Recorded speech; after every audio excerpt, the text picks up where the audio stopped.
여러분 반갑습니다. 자, 우리 오늘 제14회 시험의 사회복지 실천론 문제 한번 풀어볼게요. 쉬웠습니다.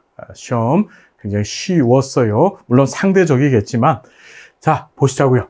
1번 봅니다. 로엔버그 돌고프 안 나온 적 없었었죠? 근데 되게 쉽게 나왔습니다. 윤리적 의사결정의 우선순위를 순서대로 바르게 나열한 것. 생, 평, 자, 최, 삼, 사, 진 기억하실 거예요. 그렇죠? 그래서 봤더니 생명 보호 원칙, 그 다음에 평 없죠? 생평, 자, 자기결정, 3, 4, 진실성 정보 개방, 리을. 답은 1번이 되겠네요. 자, 여러분, 로엔버그 돌고프 반드시 시험 문제 나온다. 자, 꼭 기억해 두시고 2번 봅니다. 가치와 윤리에 관한 설명으로 옳지 않은 것은 가치는 좋고 바람직한 것에 대한 믿음이다. 주로 이제 개인적인 선호라고 보시면 되고요. 그죠, 여러분? 윤리는 옳고 그름을 판단하는 도덕적 지침, 그래서 행동과 관계되어져 있다. 이것을 하면 옳은 것이고 이것을 하지 않으면 그른 것이 되는 거죠. 가치와 윤리는 불변의 특징을 갖는다. 틀렸다. 가치와 윤리는 상황, 시대적 배경, 그렇죠. 여러 가지 조건에 따라서 변화되어진다. 그렇죠. 가치는 굉장히 상대적 성격을 갖고 있죠. 자, 가치는 신념과 관련이 있고 윤리는 여기 나왔네요. 가치는 신념과 관련이 있고 윤리는 행동과 관련이 있다. 가치는 개인적인 신념이라고 보면 되고 윤리는 집단 안에서 그 행동을 수행을 하면 윤리적이고 그렇지 아니하면 윤리적이지 않다라고 보는 거죠. 사회복지사 윤리강령 법적 구속력을 가지지 않는다. 당연합니다. 우리 1982년도에 사회복지사 윤리강령이 한국사회복지사협회에서 제정이 되어지죠. 법적 구속력 없습니다. 답은 3번. 자, 종결단계의 특징을 묻는 문제. 사회복지 실천 과정 중에 종결단계의 특징을 묻는 문제가 자주 출제가 되어집니다. 봤더니 사회복지사 활동으로 옳은 것을 모두 고르면 자, 개인 목표의 달성 여부를 확인한다. 그렇죠. 종결 단계에서 뭐 했죠? 평가한다 그랬잖아요. 평가하죠. 그러니까 자, 개인 목표의 달성 여부 보고요. 의뢰는 종결 유형과 상관없이 실시하는 것이 바람직하다. 벌써 틀렸다는 느낌이 확 오지 않아요? 종결의 유형과 상관없이 실시하는 것이 아니라 어떤 유형? 의뢰는요. 종결을 했음에도 불구하고 아직 클라이언트의 문제가 해결되지 않았었을 때 그런 유형에서 의뢰를 하는 거지. 무조건 문제도 다 해결되고 클라이언트도 원하지 않는데도 불구하고 막 의뢰하는 거 그거 아니죠. 말도 안 된다. 자, 종결 유형에 따라서 종결 시기를 조정을 해야 된다. 맞는 얘기죠. 종결과 관련된 클라이언트의 감정, 이게 제일 중요한 거예요. 사실은 종결이 되면 클라이언트가 서운한 감정, 또 종결 시점이 되는데도 불구하고 자신의 문제가 해결 안 됐으면 어떻게 분노하는 감정, 여러 가지 감정들이 존재한단 말이에요. 그래서 사회복지사는 그 종결의 감정을 다루어 줘야 된다. 이렇게 공부를 했었습니다. 답은 기억하고 디귿만 맞네요. 자, 어렵지 않은 문제 보시고요. 자, 4번입니다. 비에스텍의 관계 형성의 원칙. 이것도 안 나오면 그 이상한 거죠. 반드시 시험 문제 출제된다. 의도적 감정 표현에 관한 설명으로 옳은 것 했습니다. 자, 감정 표현 클라이언트가 하는 거고 사회복지사는 그 의도적 환경 만들어주는 거라 그랬죠. 자, 보면 클라이언트의 가치관이나 특성을 심판하거나 비난하지 않는 것이다. 이건 뭐죠? 비심판적 태도에 관한 설명이죠. 여러분 틀리면 안 돼요, 여러분. 자, 그 다음에 클라이언트 스스로 선택하고 결정하도록 돕는 거. 이거 자기결정권 존중에 관한 얘기고 클라이언트 감정의 민감성과 이해로 반응하는 것. 그렇죠. 요거는 민감성과 이해로 반응하는 것은 통제된 정서적 관여에 관한 설명이잖아요. 그죠, 여러분? 자, 클라이언트가 자신이 비난받게 될지 모르는 감정을 자유롭게 표현하도록 사회복지사가 의도적 환경을 만들어줘야 되는 거예요. 그래, 답은 4번이 맞다. 클라이언트를 개별적인 욕구를 지닌 존재로 이해하는 거, 이걸 개별화에 관한 얘기죠. 개의 소통 비자비, 우리 기억하실 겁니다. 자, 5번은 여러분, 강의 내용 꼭 한번 보시고요. 자, 6번 강점 관점에 관한 얘기가 등장합니다. 강점 관점에 관한 내용으로 옳은 것을 모두 고른 것 했습니다. 자, 우리 셀러비가 얘기했던 강점 관점이에요. 자, 봤더니 의료 모델의 강조. 자, 의료 모델 강조했던 것은 병리적 관점주의자들, 진단주의자들 얘기죠. 역량 강화의 활용. 맞죠? 강점 관점에서 셀러비가 강점 관점을 제시를 했고 또 동시에 강점 관점이 반영되어진 사회복지 실천 모델을 제시했는데 그것이 바로 역량 강화 모델, 다른 말로 임파워먼트 모델, 다른 말로 권한 부여 모델이었었다. 맞죠? 자, 전문가 중심주의가 아니고 전문가와 클라이언트 사이에, 즉 사회복지사 클라이언트 사이에 파트너십을 강조한다 그랬죠.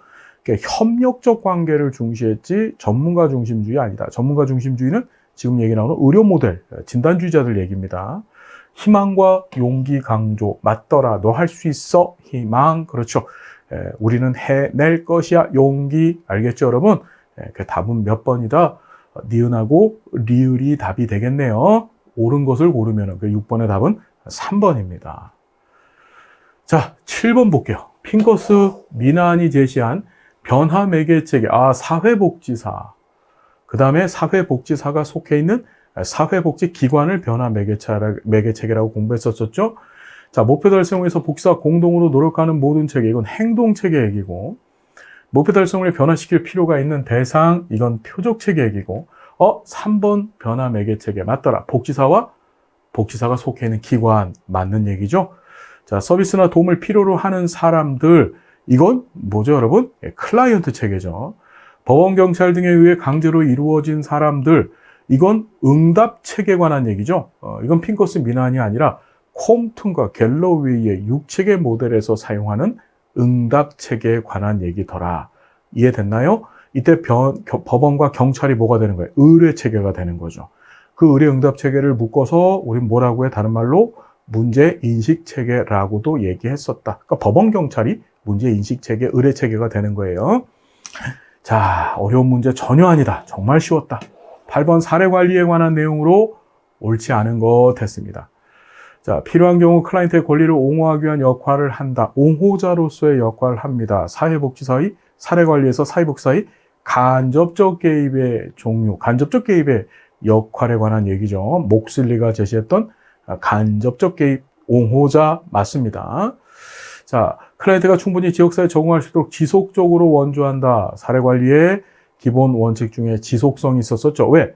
사례관리는 만성적 욕구를 갖고 있는 사람들을 대상으로 하기 때문에 1회 단회기성 서비스 갖고서는 문제 해결이 되지 않는다. 장기적 개입이 필요하다. 그래서 지속적 원조한다 그랬었어요. 클라이언트에게 필요한 서비스를 적극적으로 찾아 연결한다. 바로 중개자로서의 역할. 이것도 역시 간접적 개입에 관한 얘기죠. 클라이언트 욕구와 상관없이 자원이 있는 한 모든 서비스를 제공한다. 벌써 말도 안 되잖아요. 그죠? 욕구에 맞추어서 개별화된 서비스 제공해야 된다. 그것도 사례 관리의 기본 원칙 중에 하나였었다. 클라이언트의 자기결정권 존중하되 지나친 관여를 하지 않도록 노력한다. 자, 옳지 않은 거 찾으라 했으니까 당연히 4번이 되겠죠. 예.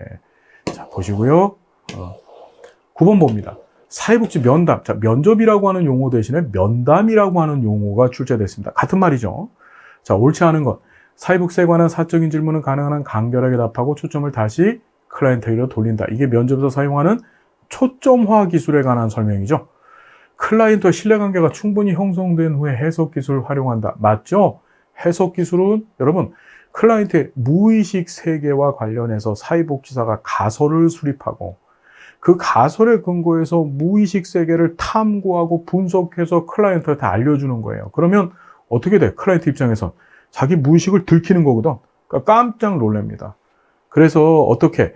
이게 자칫하면 클라이언트와 사회복지사 간의 라포를 깨뜨릴 수 있기 때문에 그래서 해석 기술은 클라이언트가 거부하면 하지 말아야 되고 충분한 라포 형성된 다음에 하라 그랬죠. 2번도 여러분 맞는 얘기가 되는 겁니다.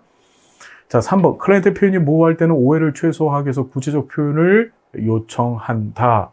여러분, 이게 뭐죠? 이 명료화 기술에 관한 설명을 하고 있는 거죠. 지금 이 9번 문제는요, 사회복지 실천의 기법들을 묻고 있는 거예요. 클라이언트가 지나치게 말을 많이 하는 경우, 폐쇄형 질문을 사용하여 초점을 모으는 것이 필요하다. 이렇게 나쁜 사회복지사 되면 안 되겠죠? 예, 답은 4번이다. 클라이언트의 비언어적 표현을 관찰할 때는 자, 관찰 기술 얘기입니다. 신중해야 된다. 상식적 얘기다.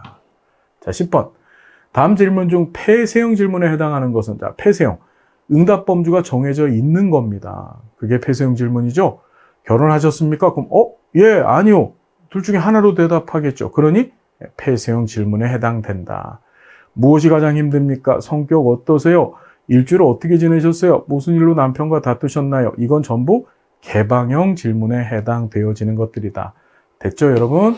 자, 보시고. 자, 11번. 아유, 왜 안 내려가죠? 얘가 거부를 하고 있습니다. 자, 실천 과정에서 사회복지사가 수행해야 할 과제에 관한 내용으로 옳지 않은 것은 실천 과정 중에 복지사의 과업이에요. 자, 사정 단계, 클라이언트의 자원과 능력을 평가한다. 사정에서는 클라이언트의 욕구나 문제를 보고 자원과 능력을 평가하고 클라이언트 개입 시에 발생할 수 있는 장애물들을 예측하는 거라 그랬죠. 개입 단계, 개입의 장단기 목표를 합의한다. 정확히 보면은 이게 계획 안에 포함되어 있는 계약 단계에서 할 일이죠. 그렇죠. 하지만 계약도 계획 안에 포함되어 있기 때문에 맞는 걸로 볼 수 있는 거예요. 자, 접수 단계, 목표의 우선순위를 결정한다. 우선순위는 계획 단계 때 하는 거죠, 여러분. 계획 단계 땐 목적 정하고, 목표 정하고, 우선순위 정한다 그랬습니다. 그죠? 목표의 우선순위를 결정하는 것은 접수 단계가 아니고, 뭐다? 계획 단계다. 접수 단계 때 하실 일은 뭐예요? 가장 중요한 것이 적격 판단 과정이라 그랬습니다. 클라이언트의 욕구와 우리 기관이 제공할 수 있는 서비스 체제를 서로 비교하는 거라 그랬죠. 자료 수집 단계, 문제를 이야기한 정보 수집, 종결 단계, 변화된 결과를 확인하는 일종의 평가 과정 거친다 그랬습니다. 자, 사정 도구 중 집단 사정 도구가 등장을 했어요. 집단 성원들 간에 집단 내부에서 벌어지는 거죠. 상호작용을 도식화하여 그림으로 표현을 한 거예요, 지금. 도식화하여 구성원의 지위, 구성원의 관계, 하위 집단을 파악하는 데 유용한 소시오그램이죠. 예. 그림으로 표현하면 소시오그램, 숫자로 표현하면 소시오메트리라고 했었습니다. 지금 가계도나 생태도는 그 다음에 생활욕표 이 세 가지는 뭐죠? 가족사정 도구죠. PIE 체계 또는 PIE 척도라고 얘기하는데 얘는 주로 얘는 개인과 환경 간의 관계를 살펴보는 개인용 사정 도구로 많이 사용된다고 했었습니다. 여러분 답은 몇 번이요? 소시오그램이죠. 어렵지 않은 문제, 정말 쉬운 문제였었다. 자, 13번 우리 강의 꼭 들어주시고 14번 클라이언트가 과거의 타인과의 관계에서 경험했던 소망이나 두려움 등의 감정을 복지사한테 보이는 것, 그거 전이죠. 예. 봤더니 불신, 양가감정, 비자발성, 전이, 그렇죠. 그 다음에 저항, 그 다음에 역전이. 이렇게 해서 6가지를 우리는 뭐라 그래요? 변화를 방해하는 관계라 그랬습니다. 기억나시나요, 여러분? 변화를 방해하는 6가지 관계. 그 중에서 얘는 지금 전이를 설명하고 있는 거다. 아이, 정말 쉽다. 답은 4번이죠. 자, 15번 봅니다. 자, 실천의 역사 등장합니다.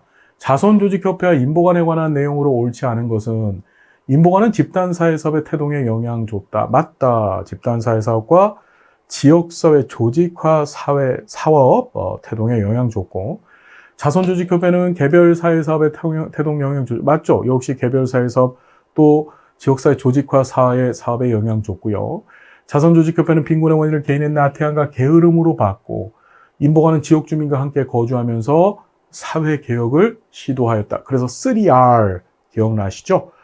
지금 거주가 레지던스 얘기하는 거고 사회개혁이 리폼을 얘기하고 있는 겁니다. 맞고요. 5번 자선조직협회는 도덕적 의무를 강조하여 모든 빈민에게 도움 제공했다. 자, 도덕적 의무 강조한 건 맞는데 모든 빈민에게 도움을 제공한 건 아니죠. 어떻게? 도울 가치가 있는 빈민들한테만 도움을 제공을 했습니다. 그 외에 도울 가치가 없는 빈민들은 1834년 만들어져서 계속 이어져 온 신구빈법 체제에 그냥 맡겨버립니다. 그 신구빈법은 빈민들한테 굉장히 불리한 악법이라 그랬죠. 그래서 모든 빈민이 아니라 도울 가치가 있는 빈민에게만 도움을 제공했다. 이게 맞는 표현이다. 자, 그 15번의 답은 5번이고요. 16번에 사회복지 실천 현장, 얘도 맨날 시험에 나오는 거죠. 법제론과 연관시켜서 공부를 해 두셔야 된다라고 말씀드렸습니다. 자, 청소년 쉼터는 생활시설이다. 생활시설, 주거 서비스가 제공되어지는 곳, 즉 가면 거기서 잠을 자면 생활시설이라 그랬었어요. 쉼터자 붙어 있는 것은 생활시설 맞다. 요양시설이 이용시설이다. 아니다. 요양시설 노인복지법상의 노인의료복지시설입니다. 얘는 노인분들, 즉 치매나 또는 중풍과 같은 노인성 질환을 갖고 계신 노인분들이 주거를 하시죠. 생활시설이다. 지역아동센터 이용시설, 사회복지 공동모금회는 민간기관이죠. 사회복지 공동모금회법에 따른 사회복지 공동모금회는 민간기관이고, 쪽방상담소, 이게 노숙인 대상 쪽방상담소는 이용시설, 쪽방촌에서 노숙인도 되고요. 쪽방촌에 거주하시는 분들을 대상으로 상담소가 만들어져 있지요. 이건 이용시설 맞다. 자, 쉼터자 붙어 있는 것들은 뭐다? 생활시설이다. 자, 노인요양시설, 이용시설 아니고 생활시설이다. 답은 2번이 되겠죠. 예. 자, 어렵지 않은 문제. 16번의 답은 2번이고요. 17번에 사회복지 실천의 2차 현장. 위에 거 쉬웠더니 밑에 것도 또 쉬운 거 하나 줬어요. 1차 현장은 오직 사회복지 서비스만 제공하려고 만든 것이고, 2차 현장은 하다 보니까 사회복지 서비스가 필요해서 해당 서비스를 제공하는 것을 2차 현장이라 했습니다. 자, 보호관찰소가 2차 현장이 되겠죠. 예, 어려운 문제 전혀 아니다. 자, 18번.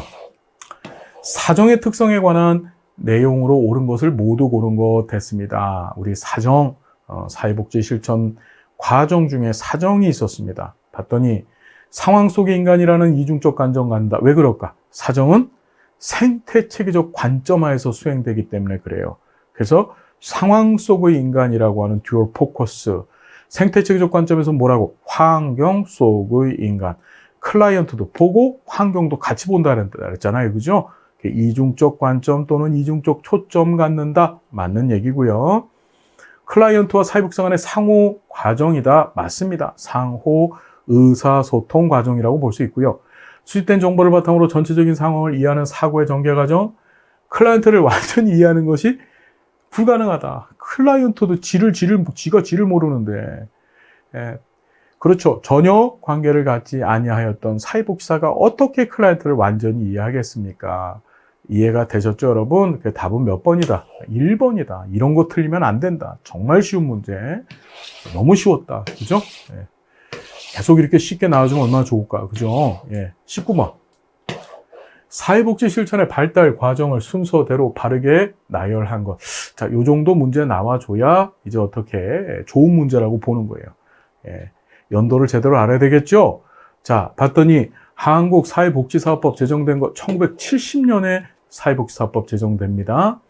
리치몬드의 사회진단이 출간되어졌다. 1917년에 있었던 일이죠.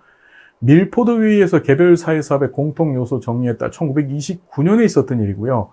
펄만의 문제 해결 모델 최초의 통합 모델이라고 했습니다. 이거 등장했던 게 1957년입니다. 그럼 여러분 순서대로 한번 나와보면 니은, 디귿, 리을, 기억이네요. 니은, 디귿, 리을, 기억. 답은 1번이 됩니다. 자, 난이도가 좀 있는 문제인데 중요한 건 여기 나와 있는 이 역사 문제는 반드시 내가 복지사라면 이 정도는 알고 있으셔야 되는 거예요. 기본적인 겁니다. 이런 거 모르고서 우리가 어떻게 전문가라고 얘기를 하겠어요? 우리 전문가예요, 여러분. 예, 학사학위, 사회복지사 학사학위가 있어야 되고요. 사회복지사. 플러스 국가복지부 장관이 주는 자격증을 갖고 있는 사람들입니다. 이해됐죠? 전문가답게 공부하셔야 돼요. 그래야지 훌륭한 사회복지사, 세상을 변화시킬 수 있는 복지사가 됩니다. 그까짓 거 모르면 어때요? 여러분, 그런 것들이 하나하나 쌓여서 우리의 전문성을 훼손시키는 거죠. 예. 자, 지식은 전문성의 기반입니다. 자, 개입의 기법과 그에 관한 설명으로 오는 것은 인행사 문제 비슷한 게 출제됐어요. 봤더니 타임아웃, 우리 조작적 조건 이론가, 즉 행동주의자들이 사용하는 기법이죠. 타임아웃이요. 자, 봤더니 남에게 말하지 못한 문제를 클라이언트가 표현할 수 있도록 도와주는 기법이다. 무슨 말도 안 되는 소리냐. 타임아웃, 우리 잘 아시겠지만은 부적 처벌에 해당한다. 그래서 공부했었어요. 넘어갈게요. 환기, 클라이언트가 자신의 문제를 보증하거나 합리화의 변화를 거부할 때 사용하는 기법이다. 환기라는 것은 감정의 전환을 위해서 사용하는 기법이다. 그렇죠. 제보 중 사회복사가 신뢰를 표현해서 여기까지 맞는 것 같아. 클라이언트의 자신감을 향상시키는 기법이다. 아, 이게 맞네요. 복지사가 보증해 주는 거죠. 격려, 클라이언트의 사고, 감정, 행동을 현재 사건과 연결해서 명료하는 기법이다. 전혀 틀리고 격려는 너 잘했어. 그렇죠. 칭찬해 주는 거죠. 일종의 클라이언트가 수행한 과업에 대해서 칭찬해 주는 거. 초점화, 클라이언트가 겪는 일이 자신만이 갖고 있는 문제가 아니라는 사실을 인식하기. 이건 일반화에 관한 얘기죠. 초점화라는 거 우리 앞에서 방금 전에 봤지만 클라이언트의 진술이 자꾸 어떻게 흩어져 나갈 때 그걸 한 곳으로 모아서 목표와 주제와 관련된 쪽으로 이끌어가는 것을 초점화라고 얘기했다. 자, 21번. 사례 관리에 관한 내용으로 옳은 것은, 자, 사례 관리 문제 2개 나왔어요, 지금. 단편적인 문제를 가진 클라이언트의 증가로 등장했다. 아니다. 사례 관리는 어떤 거예요? 사례 관리의 대상은 만성적이며 복합적 욕구를 갖고 있는 사람이에요. 단편적인 것이 아니라 복합적, 여러 가지 욕구를 동시다발적으로 갖고 있는 사람들이 사례 관리 대상이 됐었고, 클라이언트 기능 향상을 중요시한다. 맞죠? 계획하고 사정하고 개입 종결 순으로 요게 틀렸죠. 항상 기억하시길 사정 다음에 계획이 나오는 거죠. 그렇죠, 여러분? 사정 다음에 계획이 나옵니다. 사례 관리 과정은 일반적으로 기관 접촉하고 나서 그 다음에 뭐 하죠? 예, 기관 접촉하고 인테이크 접수하죠. 그 다음에 사정하고 계획하고 개입하고 그 다음에 점검했었죠. 그리고 재사정하고 평가, 이 순서대로 진행하는 겁니다. 일반적으로 사례관리에서는 종결이라고 하는 용어를 잘 쓰지 않는다 그랬죠. 왜? 만성적이고 복합적 욕구이기 때문에 서비스가 지속적으로 제공되어져야 돼요. 그러니까 종결이라는 말을 쓰지 않는다. 지속적으로 제공하니까. 보통 클라이언트가 서비스 제공을 거부하거나 또는 이제 클라이언트가 사망하거나 그래야만 이제 사례관리 끝나는 거예요. 자, 3번이 틀린 얘기죠. 어머, 옳은 것을 찾으라 그랬네. 그렇죠. 그러면 21번의 답은 벌써 2번이 되는 거죠. 그 다음에 공식적인 자원 체계만 중시하는 것이 아니라 지역사회 내에 있는 비공식 자원 체계의 연계도 중시하고 서비스 획일적 제공 중시하는 것이 아니라 서비스를 어떻게 개별화시켜서 제공하려고 하더라. 답은 2번이다. 그죠? 22번 봅니다. 사회복지 실천 과정에서 접수 단계의 과업이 아닌 것은, 자, 인테이크 때 할 일이에요. 관계 형성한다. 원조 가정에 대한 안내를 한다. 맞는 얘기죠. 그 다음에 서비스 제공 여부를 결정한다. 이게 접수 단계에서의 가장 중요한 과업입니다. 그 다음에 우리 기관에서는 이 클라이언트한테 더 이상 서비스 제공 못해. 그럼 이제 다른 곳에 의뢰해야 되겠죠? 의뢰도 일어나고. 목표 설정은 언제 하는 거예요? 계속 얘기합니다. 목적 설정, 목표 설정, 그리고 우선순위 결정. 이건 전부 어디에서 하는 거라고요? 계획 단계 때 하는 일이다. 뭔 말인지 알겠죠, 여러분? 자, 23번, 5번입니다, 답은. 23번. 한국의 사회복지 실천의 역사에 관한 설명으로 옳은 것은, 와, 이게 뭐냐면 문제가 다 쉬웠어요. 쉬웠더니 이제 출제자들이 아이씨, 너무 쉽잖아. 좀 어려운 것 좀 하나 내봐야 되겠어. 이러고서 이렇게 연도를 아주 디테일하게 묻는 문제를 출제를 했다. 자, 봤더니 옳은 것. 87년부터 사회복지 전문 요원이 공공영역에 배치되다. 맞는 얘기죠? 87년에 사회복지 전문 요원이 처음으로 공공요원, 정확히 얘기하면은 저 서울시 관악구에 시범사업자 배치됐다고 했었었죠. 그러다가 1992년에 사회복지사업법 등장하고 거기다 사회복지 전담 공무원 제도가 도입돼서 2000년도서부터 사회복지 전담 공무원으로 배치됐다라고 우리가 공부했었고요. 2000년에 사회복지사 1급 국가시험 봤던 거 언제? 2003년에 처음 봤다. 1997년에 사회복지사법 개정으로 사회복지사 1급은 시험제도로 바뀌었고, 그리고 5년 뒤인 2003년도에 어떻게 1회 시험이 치러졌다. 2002년부터 노인장기요양보험제도가 실시됐다. 2007년도에 노인장기요양보험법이 제정이 되어져서 2008년도서부터 실시되어졌다. 맞고요. 자, 75년 한국외원단체협의회가 탄생됐다. 아니다. 한국전쟁 잔뜩 하고 있었을 당시, 즉 1952년에 저기 부산에서, 그렇죠? 7개 외원단체들이 모여서 한국외원단체협의회, 즉 카바를 결성하였다. 75년 아니죠? 몇 년도? 52년입니다. 태화여자관, 우리나라 최초의 뭡니까? 사회복지관으로 평가받죠. 31년 아닙니다. 1921년이죠. 자, 여러분 이것도 좀 기억하셔야 됩니다. 이 정도 연도는 기억하자고요. 이 정도는. 알겠나요? 자, 24번 봅니다. 사회복지 실천의 목표로 옳은 것을 모두 고른 것은, 자, 권위적 관계를 고수하자. 나쁜 놈이죠. 이런 사회복사는. 그죠? 무슨 권위적 관계를 고수하고 앉아 계십니까? 그죠? 예. 자, 그 다음에 사회복사의 사적 이익을 추구하자. 그럼 이제 PD 수첩이나 그것은 알고 싶다에 나올 수 있겠죠. 사적 이익 추구하시면 PD 수첩 나오셔야죠. 그때는 어떻게 눈 이렇게 가리고 나옵니다. 제가요 원래 그런 사람 아니었는데요 이러면서 우리가 어디 감히 사적 이익을 추구하겠습니까?